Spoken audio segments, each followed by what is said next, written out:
আসসালামু আলাইকুম এভরিওয়ান, কি অবস্থা সবার? আজকে আমি ডিম দিয়ে আলুর ঝোল রান্না করব। তো এর জন্য কয়েকটা আলু আর কয়েকটা ডিম নিয়ে ভালোভাবে সেদ্ধ করে আমি ছিলে নিয়েছি। এখন একটা চুলাতে আমি কড়াই বসিয়ে পরিমাণ মতো তেল দিয়ে আমি এর মধ্যে লবণ, হলুদ আর গুঁড়ামরিচ অ্যাড করে আমি সবগুলো ডিম এখানে দিয়ে দিব। সবগুলো ডিম দেওয়ার পর আমি লো আঁচে 5 মিনিটের মতো আমি ডিমগুলো ভেজে নিব।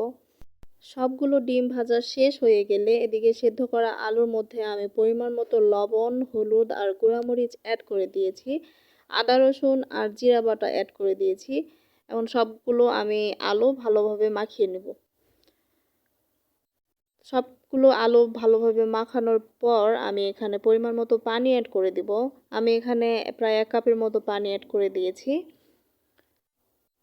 পানি অ্যাড করে দেওয়ার পর আমি সবগুলো আলু ভালোভাবে আবারও মাখিয়ে নিয়ে এখন আমি একটা কড়াইতে পরিমাণ মতো তেল দিয়ে এখানে পেঁয়াজ কুচি দিয়ে পেঁয়াজগুলো ভালোভাবে ভাজা হয়ে গেলে এরকম ব্রাউন কালার হয়ে আসলে আমি এর মধ্যে তেজপাতা আর জিরা অ্যাড করে দিয়ে আমি যে আলু ম্যারিনেট করে রাখছিলাম এগুলো এখানে দিয়ে দিলাম।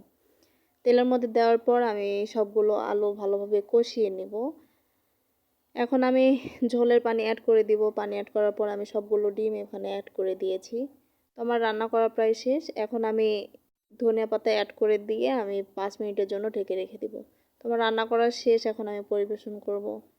তো কেমন হয়েছে সবাই জানাবেন। আপনারাও যদি পারেন ট্রাই করে দেখবেন। তো আজকে এই পর্যন্তই, সবাই ভালো থাকবেন।